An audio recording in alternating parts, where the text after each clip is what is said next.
Hey, this is Malika of Evanston Live TV, and I have with me today Kai Wilson. She is the host of Ready, Set, Free podcast, and they discuss finances and money and all that good money talk that we all need to get educated on and more educated on. Thank you so much for joining us tonight, Kai.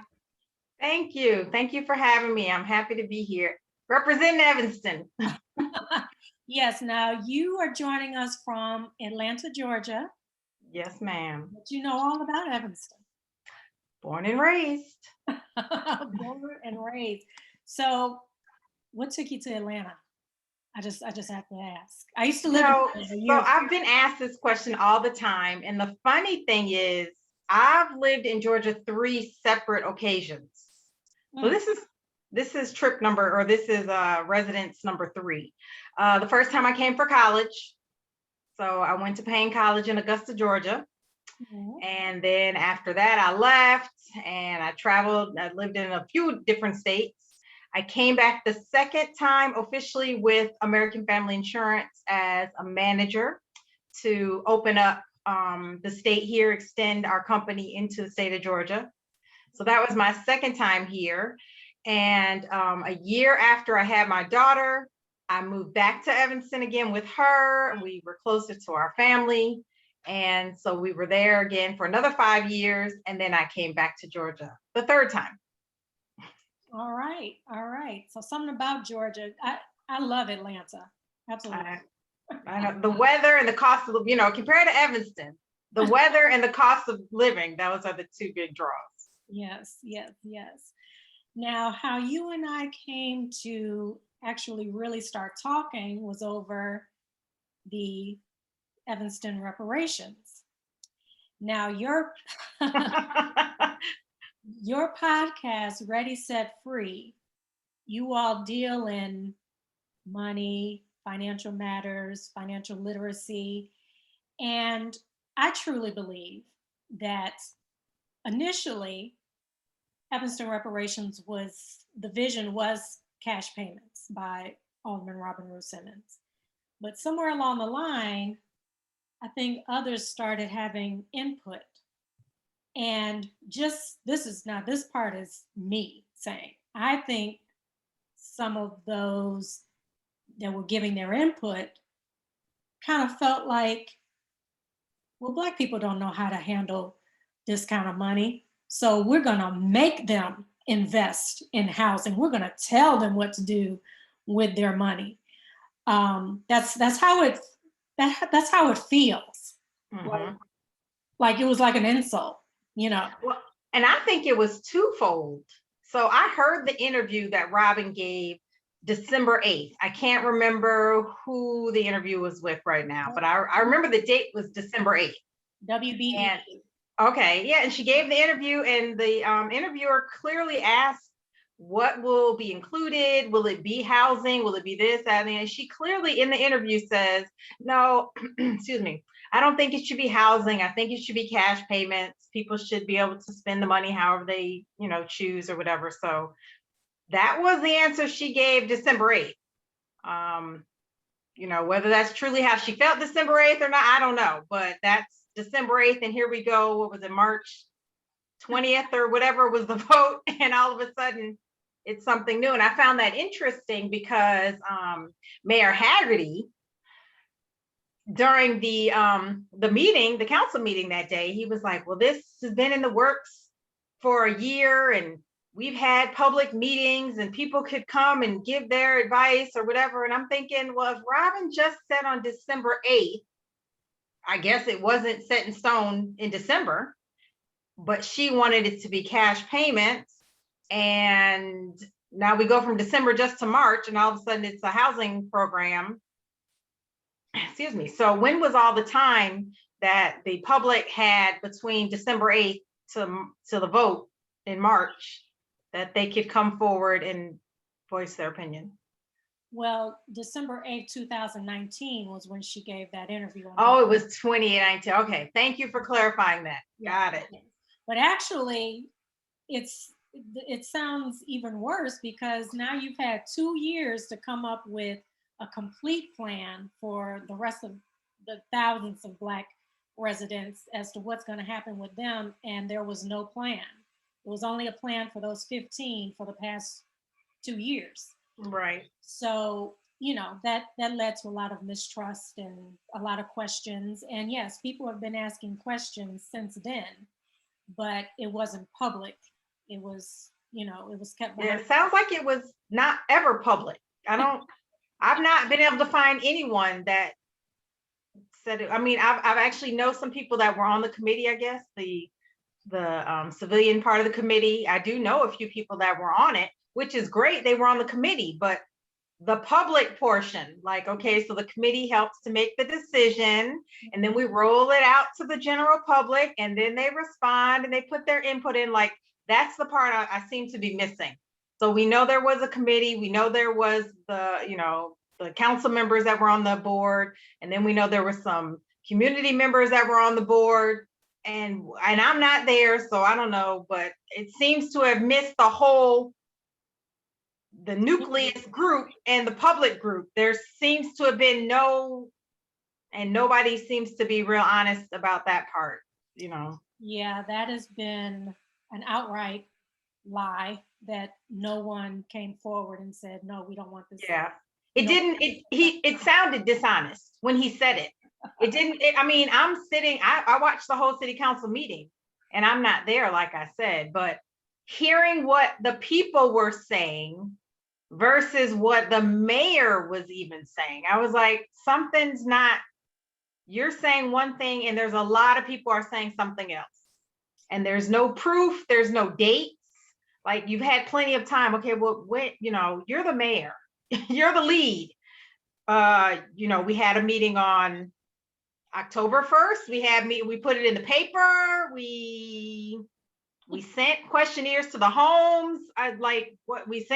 What happened? So I don't know. Well, I think Mayor Haggerty was just receiving information from the stakeholders and the committee. So he's, being a white man, he's like, I don't want to speak on reparations. I don't want to have anything. I shouldn't have any say in it. So I think he was just receiving the wrong information about what was actually taking place over the past 2 years. And so now those who decided to go public because they realize, oh my gosh, they're going to push this vote through, and we've been asking questions for over a year, and they're going to sneak this vote in on us, then that's when it became very public. Absolutely. Yeah, which is understandable. When the public feels like they've been ignored for so long, eventually they get angry, and yes, they will take it to the public. They will make it known to everyone what's been happening. But they did try to handle it behind closed doors because, Black people don't like to attack Black people out there in public. But when you're affecting thousands of Black people, you got to say something. You have to say something. Yeah. But I loved that you and I were having this conversation that night of the vote, March 22nd, 2021, when they were passing the vote through.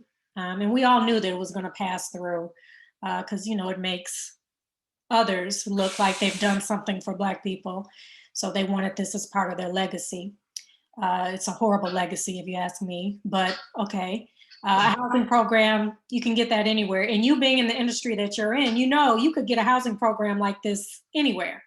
Atlanta's got several of them. I go speak at some of them because the participants have to take like home buying classes, and me as a licensed insurance agent, I go in a lot and I speak to the groups, and they go through the classes, they get the same thing, $10,000, $20,000 grant. I'm like, yeah, I do this all the time. So I don't see the difference. But in Evanston, it's called Reparations. In other places, it's just called a housing program. Yes. Yeah, and people don't seem to understand how that might be damaging going forward. But what would be your advice? Because this is what you do, and you give advice on your podcast, Ready, Set, Free. And I listened to a couple of your episodes. So I'm always looking for more education and information on finances. Evanston Reparations was painted as a possible way to close the wealth gap in Evanston. But realistically, if you don't already have like a ton of money saved up, Evanston it's an expensive place to live. $25,000 towards a home is, I mean, you know, I don't want to throw out the window that it's $25,000. I mean, it's $25,000, which would help anybody in some type of scenario. But to say specifically for housing in Evanston, Illinois is not considerable. I don't know what the median or mean, but you know, and you're not finding a house in Evanston too much less than what, about 300,000 maybe if you get lucky, 250 possibly. You're not really going under 250. If you go under 250, you know, it has nothing. It's a full remodel. So the 25,000 may not even cover the full gut remodel. So I just couldn't, I mean, well, this was my part. This is what I said about it. Whether you were going to do housing, whether you're going to give people cash, whatever the decision is going to be. First of all, apparently there was no study, which is amazing to me. So there's no finalized report that says we're looking to target this many people, or we know we have this many residents and this many descent. Like there's no study. So that's problem number one. I couldn't recommend anything without knowing. We know the how much money, they're clear about the fund, but how many people are to be affected by the fund? Like if we do simple math, if we're just going to do a simple division, I need to know what's the target? Like how many people are we targeting? So that is, I don't even have an answer because that's problem number one. For me to help and just give my suggestion, my opinion, working with people and their finances all the time. I know that people credit issues and like home down payment issues and student loan issues, and there's all different type of issues. And so I talk to a lot of people, but still to make a plan, you have to really understand how many people are there, how much money is there, and even maybe people in Evanston struggle a little bit more with certain things that we don't struggle with here. Like my sister mentioned before, her property taxes, which was one of the primary reasons I sold my house there. My property taxes were so ridiculous. And when I tell people what I paid for taxes here, they're like, they can't believe it. And even what's the difference between the property tax you paid on your house in Evanston and your property tax that you paid in Atlanta, in Georgia? When I sold the home there, my taxes that year were $8,401. It was $8,401. I paid my property tax here in November, and it went up this year it was like $1,925. $1,900 was your property tax. And it went up. Last year was $1,800. So I took $100 increase this year. And your property tax on your home in Evanston was over $8,000. Yes, ma'am. And most people in Evanston, their property tax is right now, 2020, minimum 12,000. Yeah. My sister's I won't say her number, but she's more than double what I was paying at this point. And I sold that house 5 or 6 years ago. So I don't know. I don't know what the rate is on that property at this point. It goes up pretty much every year. So wow. So my thing is, it would be great if the new council came in and found a way to get cash payments. So like you said, people can use it to have a clean slate, pay off debt, pay off student loans, pay for their child's education, put some money down on their education. If they want to put money down on the house, they've already got money saved up, that $25,000 extra would be really helpful. And I'm going to say something, if I can interrupt really quickly, because you asked the question I never answered. But a good thing to do would be to fully pay up a life insurance policy, because the dollar amount is not humongous. If you fully funded a life insurance policy for even just $100,000, now when you pass away, the 25,000 could have made it so far, but when you pass away, now you have 100,000 to pass on.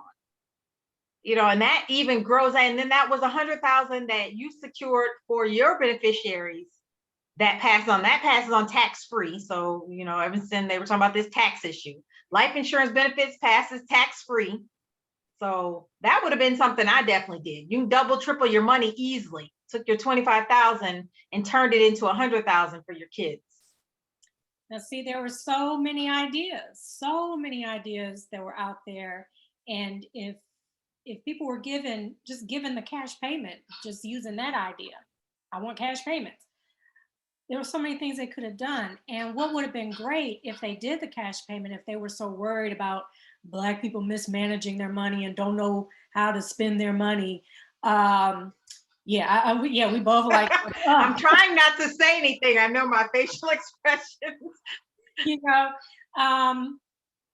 They could have made it where you had to take a financial literacy class before you received your money, so that you can go in with more of a broader view of what you would do with this 25,000 or 10,000. If they were so worried that basically insulting Black people, we're so stupid, we don't know what to do, so we don't tell you what to do with your money. There is no worry. Like you said earlier in the beginning, you said that they thought we would mismanage money. I kind of see that there, but what I really see is clearly they wanted to keep the money in the city. So obviously whoever was helping to structure this was like, hey, it's our money, it's our tax revenue, and we don't want it to leave outside of these borders. So I don't know if that was more of the driving force than the whole they can't manage their money. We want to keep the money in-house. We want the money here. And I mean, I can't necessarily fault them for that. I mean, you want to see it recycle back into your community. But whatever I do living in my community with the money is helping the community overall, honestly. If I put it towards a house, great. If I put it towards life, whatever I do and I'm a resident is going to help that community. Mm-hmm. It's just not going directly to who you want it to go to, but it's helping the community overall. And and that raised another question which never got answered over the year, was who told them that it had to be about redlining and housing? Who told them it can't be cash payments, like the door was closed? Who told them that? Because either way, you're going to get lawsuits with the housing program. That's those letters are coming in already. And they were like, well, we'll get sued if we do cash payments. You're going to get sued probably either way, because it's just people that just don't want us to get reparations, period. So if you just pass it as a housing program, nobody would have cared. But the fact you put reparations on it was a problem. But I would love to know who at the city told them their legal advice, right? Yeah, who told them it has to be about redlining? And it has to be, because that was the only wrongdoing in Evanston. That was the only racial discrimination in Evanston. That's the only one that can be proven. Really? I would just love to know who told them that. And let's question them, bring them on Evanston Live TV. Yeah, because of course we can sit here and name 10 things off the top of our heads. I went to the school board meeting right before we moved. We moved in November and my daughter started school. She started kindergarten that September. So we left a couple months after she went to kindergarten. So she had been in private pre-K, since she was 3. And I was trying to debate, do I send her to public school? And we came through the public school. I was like, do I send her to public school or do I just keep going through private school? So I went to the school board meeting. I went to about 2 or 3 of them right before I left. They have issues there still. They still have racial issues in the school district. So they're existing. They're not the past tense. They had issues 20, 30, 40, 50 years ago. But based on the numbers they shared in the school board meeting, they still have issues. So I don't know why redlining was the only, and again, they may be, oh, it's not intentional.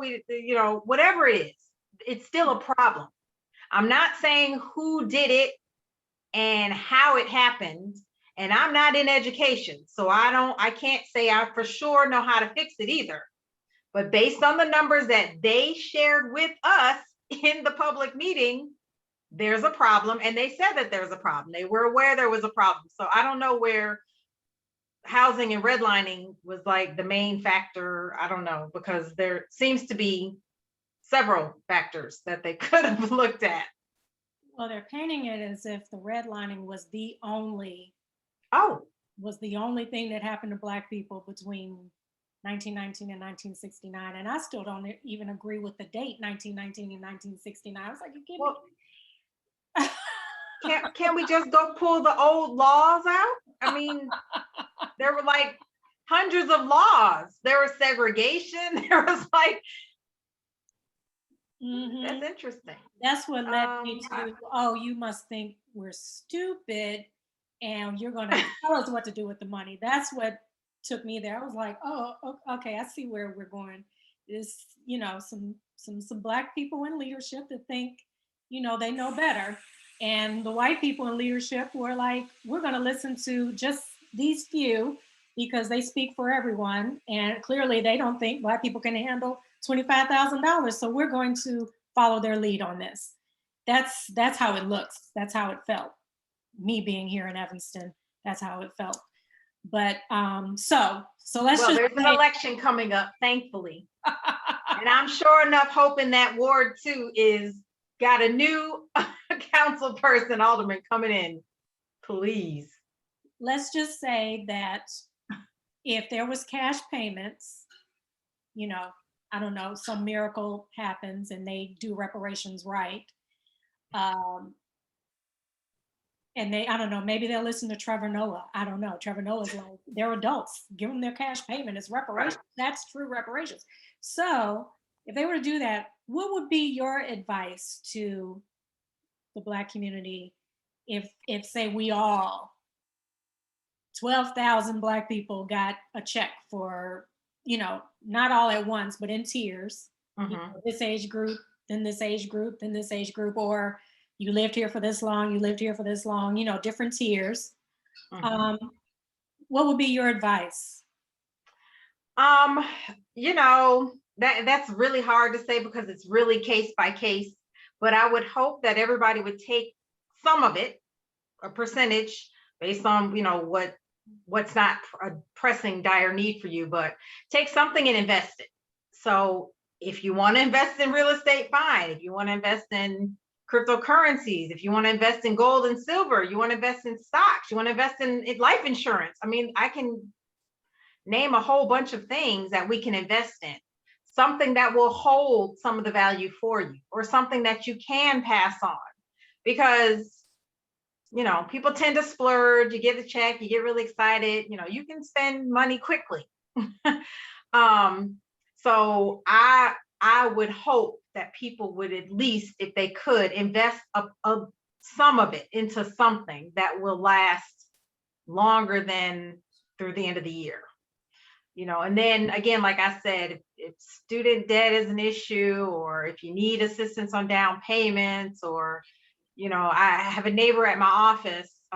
She just opened a restaurant. She's been open like 4 or 5 months. And, when you open a new business, a lot of money. She did a lot of remodeling inside, and it's been getting warm here. So I went in to buy lunch from her today, and she found out that her air conditioning, her AC unit, is not functioning at all. And that's commercial AC. Again, in a scenario like hers, and she's got good food and she's doing well, but she's only a few months in, so she's not profitable yet. She's not going to turn a profit for some more months, but she needs an air conditioner. This is Georgia, it's hot, and she's a restaurant. There's cooking going on. In her instance, it would make sense for her to go ahead and get an air conditioning for her business. And that's still an investment in her future. I mean, that's the income right now that's feeding her family. So, I mean, I would hope it wouldn't all be wasted on vacations and depreciating assets. The cars are depreciating assets. You don't want to spend a lot of money on a vehicle. If you need a vehicle to get around, I understand that, but I would not spend the whole thing. I'd get a nice used car and call it a day. It's got heat, it's got air conditioning, working windows, safe. There you go. Cash out the door. Yeah, so those are just some ideas, but again, it would really be case by case scenario. I mean, it depends on your age bracket. How old are you? Are you younger? Are you older? You know, a lot of things to think about. Now, they were wanting to start with the seniors. We still don't know who the 15 are that have been selected, or if they've been, you know, the verdict is still out on whether or not those 15 were pre-selected a year ago. But trying to be politically correct. but I'm hearing all the way down here all kinds of rumblings and secrets, and so yeah, I'm pretty frustrated. But yeah, it's disappointing. But you know, if they do start with the seniors, if the first 15 are all seniors, which they should be because that's what they sold us on, what would you advise? Because for stocks, you know, unless you are really gambling with it, right. you know, a low risk, does that make sense for a senior? Like, what would be your advice to seniors receiving? Yeah, so if you're a senior, you're going to want to go to something that is more stable for sure. My opinion is the inflation rate of the dollar is much higher than what they're sharing with us in the public. So holding cash right now, my opinion, I mean, they're publishing the rate. I don't know what it is right now, but 2.5%. I don't know what it is. It's some really low number they're saying, which I think is total baloney, especially because they pulled the M1 charts. They are not public charts anymore. They just stopped last month in March. So I'm like, well, if there's nothing to hide and if inflation's not that bad, why did you suddenly pull the charts off? But anyway, that's getting into too much financial talk. So I wouldn't suggest just putting it in the bank, holding it as cash. There are cryptocurrencies that are stable. I mean, even if everybody's heard Bitcoin, everything, got my Bitcoin sign behind me. But you can even go into, there are cryptocurrencies that literally mirror the dollar. You'd be safer, in my opinion, putting it in a stable cryptocurrency. There are cryptocurrencies that are like, there's one called the USD coin, US dollar coin. It's a cryptocurrency that's meant to mirror the value of the dollar. You're safer putting it in a US dollar coin than the US dollar, because the coin is a stable rate. It's fluctuating with the dollar, but you use it for cryptocurrency. So it's going to hold its value different. And it is backed by something. So the US dollar coin is not just a fictional. The companies that have them have to back them either with real US dollars.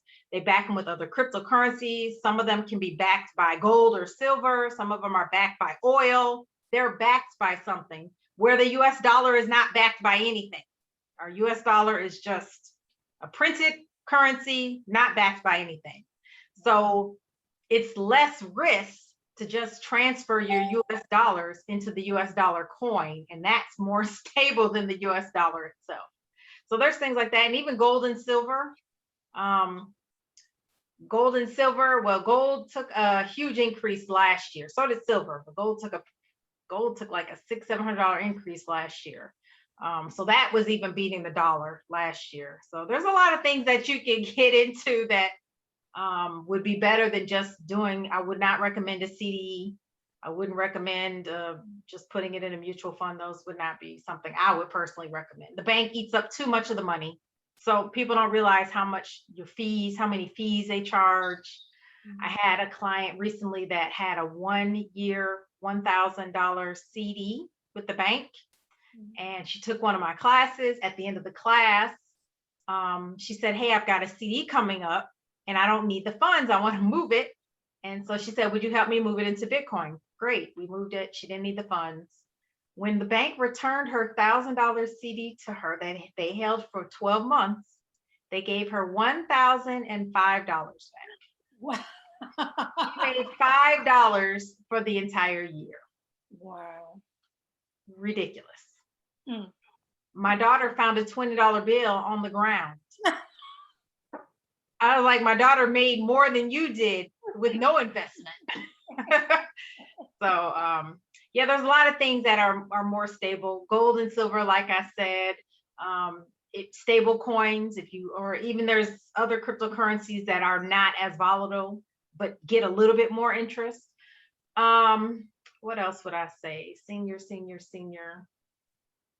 If you have anything you're paying on interest on, if you're a senior and you still have interest payments you're making towards something, I would probably try to go ahead and get rid of that. Healthcare.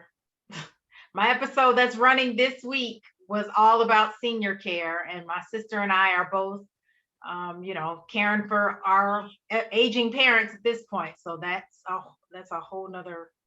Listen to that episode. That's a whole nother beast when you get into senior care. So, what would be your advice to seniors in terms of senior care? If they were to receive $25,000 cash payment, I'm dreaming, but if they were, with reparations, what would you advise them in terms of senior care with their $25,000? Well, see, and that's another catch, because in that and I knew this stuff. I'm licensed to actually sell a lot of these products that we talked about, but I sell more property casualty. My guest, her focus is senior care products. So the Medicare supplements and Medicare and all that stuff. So there's kind of a catch with that one, because you hear financial planners tell you when you're younger, you go in, hey, you want to have high income while you're in the income earning age brackets. But then when you hit the retirement bracket, you want your income bracket to be lower, because you don't want taxes to eat up your investments and your savings, because we want that to last a long time when you're not working. So the catch is, you want high income when you're in earning years, and you want low income the minute you retire. Well, the $25,000, if it was a cash payment, it would count towards their income. So it could possibly knock you in or out of the bracket, how you're receiving subsidies or you're being funded for your health care. In that instance, I would say trust. I would put the money, if you want to hold it cash or you want to have it available, I would put it in some type of trust and get it out of your name.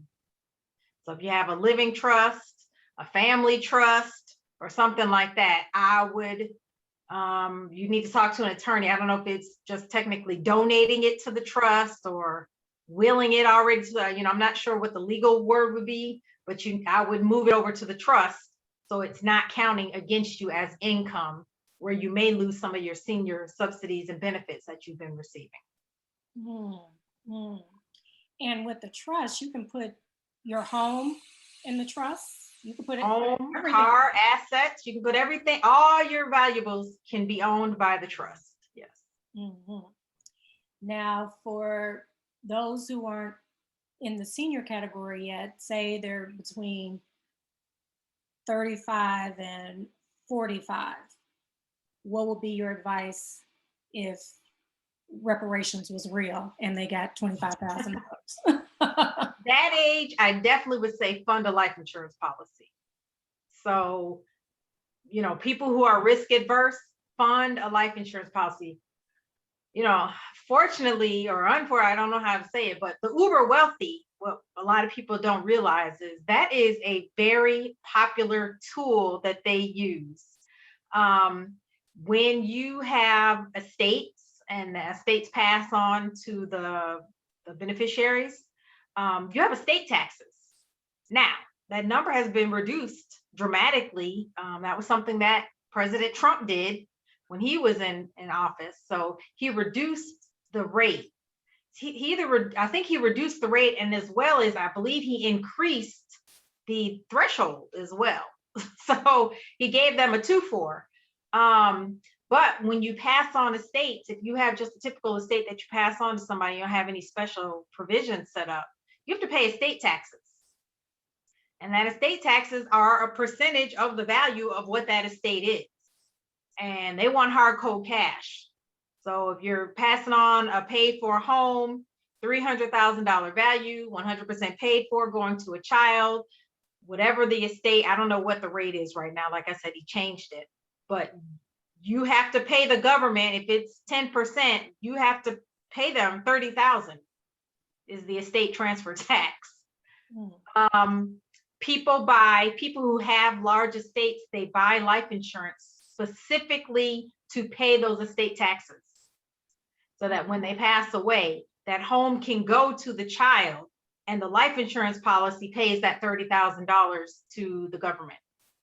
And it doesn't create a financial burden on the recipient, because if I don't have 30,000 cash, now I either have to mortgage the home to get 30,000 out of it, or I got to sell the home altogether, which is going to be a sale, and it's going to, I don't know, again, I'm not a tax attorney. So then you sell it, you make a profit, you already owe the 30,000. I don't know how they reconcile all these numbers, but that happens a lot too.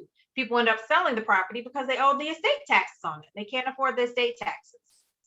So if you're at a young enough age where the premium is still decent, I would take, and it's not going to cost you $25,000 or even a whole 5,000 maybe, but I would take it. I would definitely fund a life insurance policy, so that would be available to you.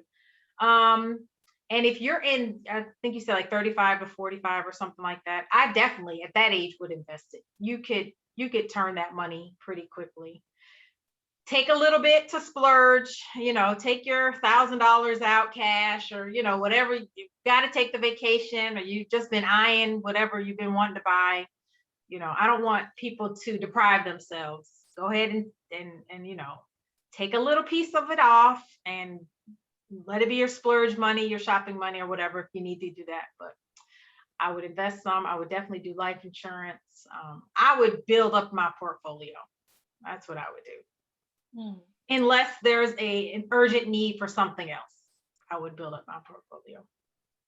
Okay. And what about, I believe the stakeholders in the committee lowered the age to 18 could receive this. Yeah. What was it before? 18 is legal age. What was the number before? It was older, but they dropped it down to 18, which brought up more questions, because people were like, so an 18-year-old will get their reparations before someone who actually experienced was living during 1969. Right. In the 60s, 70s, and still here to tell the story. Yeah. So that caused an uproar, but you don't hear about those. That happened months ago, months, a year ago. That conversation came up, like, wait, what, an 18-year-old will be more eligible for Evanston reparations before a 60-year-old? Like, what? Wait, what is going on here? So we're not quite sure why all of a sudden it dropped to 18. Maybe one of those 15 was turning 18 and they wanted to make sure that they got it. I don't know. But so what would be your advice in the perfect world with cash payment, real reparations, an 18-year-old to age 30?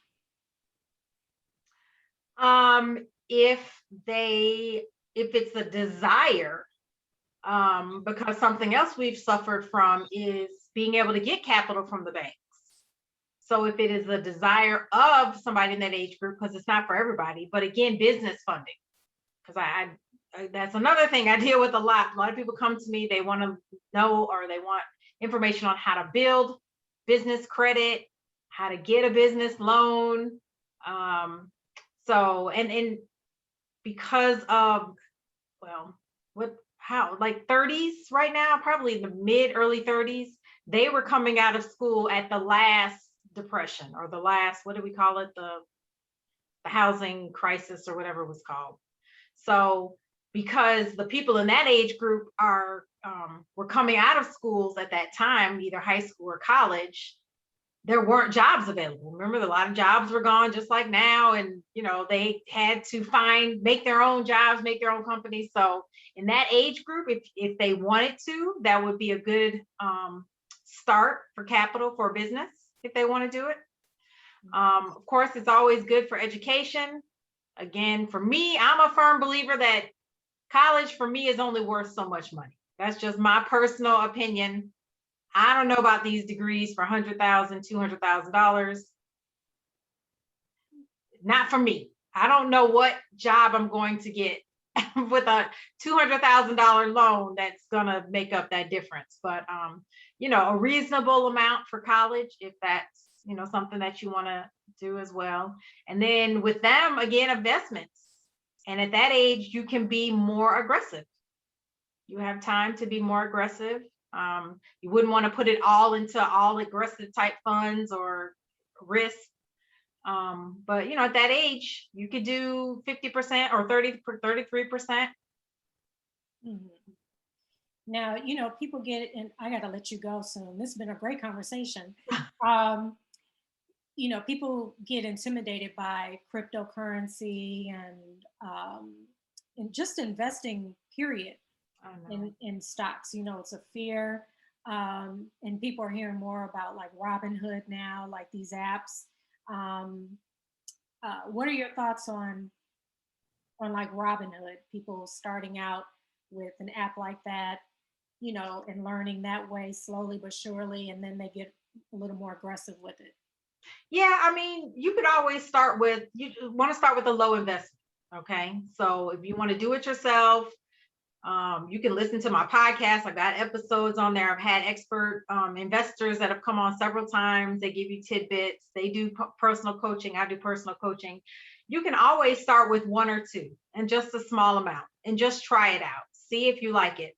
Because again, there's different type of investors. So like we talk about the helicopter parent. So there's people that like hover over their investments. They're watching it all day long, and they're sweating because it went up 10 minutes ago and it went down 10 minutes ago. And then so it depends on your risk tolerance. But if you start with something low enough until you get comfortable with the process, until you get comfortable with how the vehicle moves, maybe you can do something more advanced. Again, depending on what you have, something old school, slow and easy, you can just get into dividend stocks. So dividend stocks, you just put the money in at a company that pays dividends, and then they just pay you back dividends, and you keep your initial investment. So whatever you initially bought into, you always have those shares. Of course, the value could go up and down a little bit, or will go up and down a little bit. But as long as the company typically is doing well, you're going to get a dividend check every quarter. So again, it's paying you back some income. You still hold the shares of the stocks. And if you hold it long enough, it'll double, it'll split. Companies buy out other companies all the time. So sometimes you get 2 for 1, which has happened with one of my investments. It has been bought over and split so many times that I have all kinds of shares now, way above what it initially started as. So yeah, I mean, there's just all kinds of ways and that's my passion, is getting people into the entry level, because this is something that they don't teach us in any type of school. Unless you major in economics or finance, you don't learn these things. So my entire passion is getting people in the door, getting them started, and I'm not going to do it for them. So what I do is I just want to show people these are the options. Like, let me show you 6 options that probably could fit your need. And I'm not going to tell you to get into any of them, not any of the 6. I'm going to show you the 6, how they work, how you can use them, how to get in and out of them, the benefits, the downfalls, and let you make the decision. And I will obviously, again, advise, don't put all of your eggs in the basket. You're new, you're just learning. We're just going to start off small, see what happens. Like I said, with the case with the lady with the mutual fund, not the mutual fund, the CD that came due. I didn't know. I'm not a genie. I didn't know. At the time, she took my class in November, and her CD actually came due in November. So she took the class and the CD came due like 2 weeks later. So she just took the Bitcoin class. She's like, I want to go ahead and try it in Bitcoin. This woman is 70 years old, mind you. She's not young. She's 70 years old. And I said, okay, we can put it in Bitcoin. She's like, I don't need the money. You know, I trust you. Let's put it in Bitcoin. So we put it in Bitcoin. From November until I believe I talked to her beginning of January, I think she was up $800. So we had turned her $1,000 into $1,800.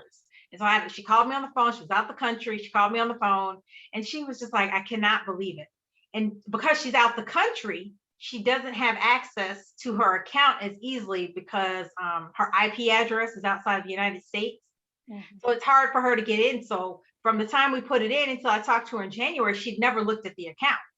She's like, hey, I got to have my daughter in the States log in for me and do all this stuff. So when she saw the numbers, she called me. She's like, I cannot believe that I've made $800 in 2 months and I made $5 in 12 months with my bank. So I was like, yeah. And she's like, and so, you know, she's changed her. Again, it was just the start. It was just that one CD was coming due. She said she didn't need the money. I mean, I wasn't going to let her put in something high, real risky anyway. But, you know, she had other funds that she was living off of. So it was safe for her to put the whole $1,000 into Bitcoin. I was like, okay, you don't need it. She's like, nope, I've got other stuff. I'm good.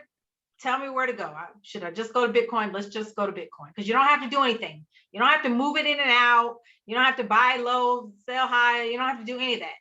Just put it there, and how the trajectory of it's been going lately, it's going to increase. So she put it there. She's out the country. She couldn't control it anyway. And that was her return. I actually love it because I'm one of those people, I'm not a big research person, but when it comes to stocks, I love doing the research on companies and just, you know, using my intuition, who I think is going to, you know, survive, who I think isn't going to make it, who's going to get bought out.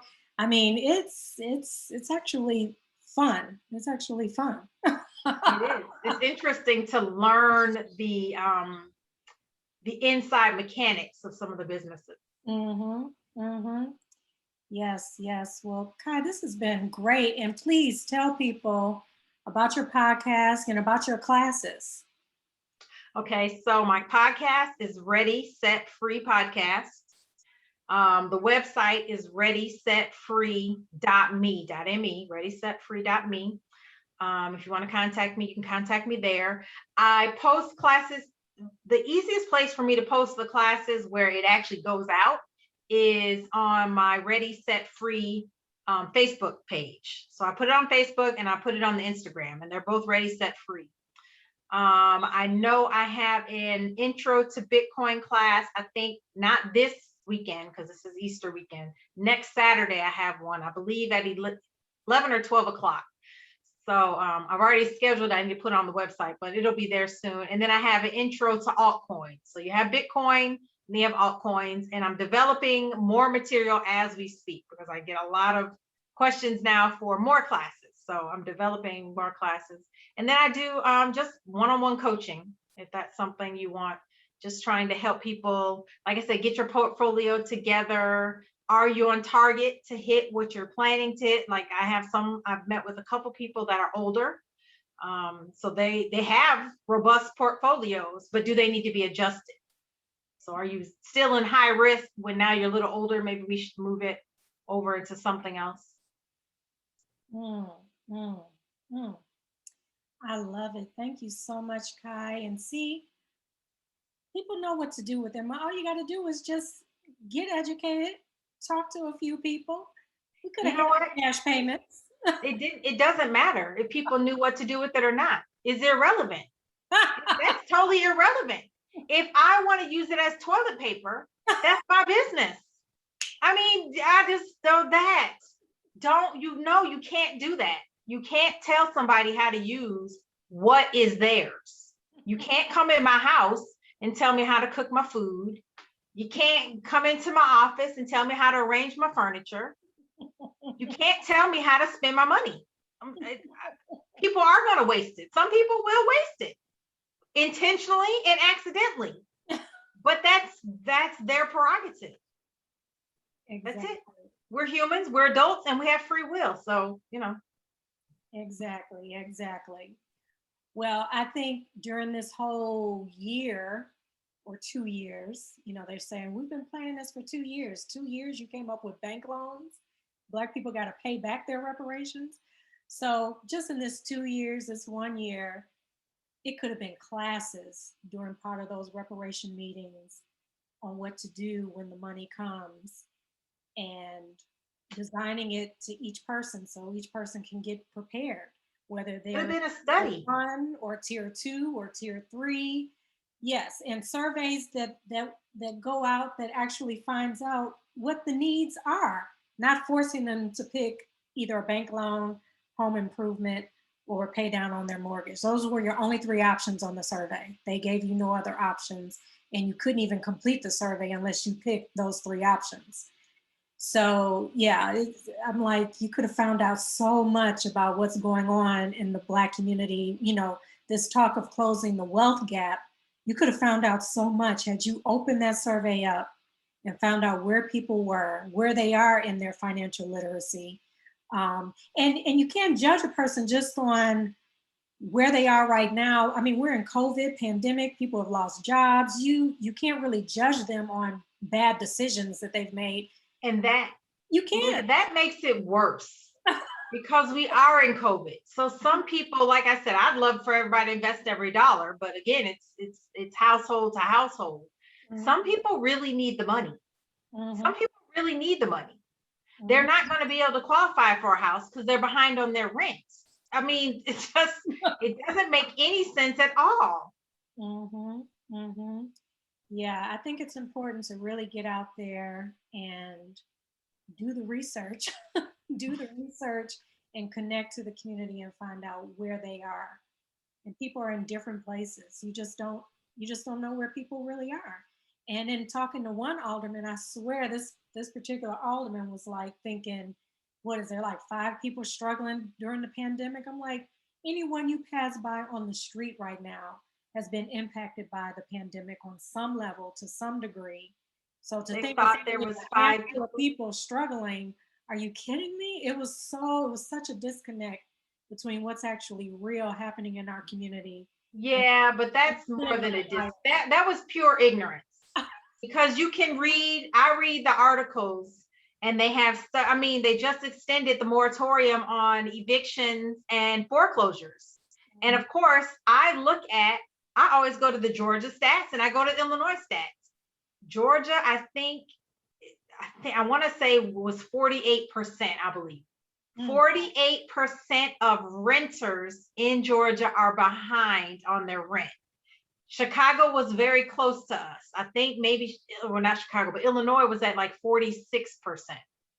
So some of that 46% lives in Evanston. So the alderman who said, what was it, 5 people? No. Some of the 46% of the state, Evanston may not be at 46%. Hopefully Evanston's at 25%, but it's much more than 5 people. Yes, So yes. that's not a well-read or well-studied person. That's someone who chooses to live their life in ignorance, because there's studies constantly. And I'm in the finance world, so I seek them out and I read them, but there's studies everywhere that says that, and they break it down by state, sometimes by counties. Mm, mm. Well, again, thank you, Kai. Thank you so much. And I'll be sure to make sure everyone has your website address and they can log on, hear your podcast, and sign up for a class.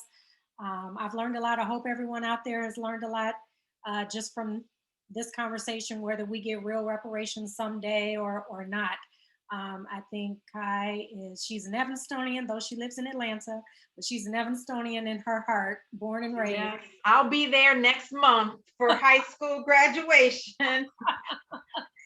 So yes, please get in touch with her, and you know, let's show them we can close this wealth gap. We can close this wealth gap. We're going to do it with or without them, but we still would like what's due to us. Yes, yes.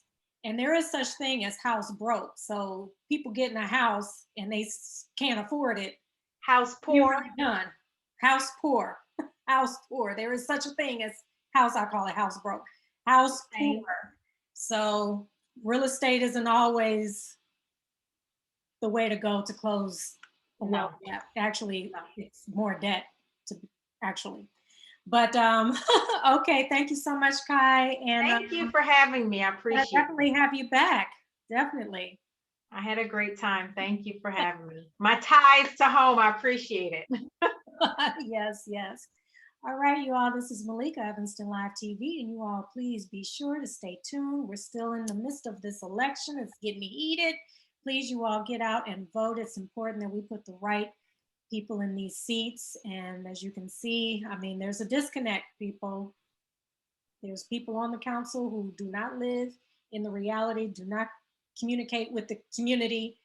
And we got people in the community who are needing to be heard, needing their voices to be heard. So please get out there and vote. You all get out there and vote. Stay tuned here on Evanston Live TV.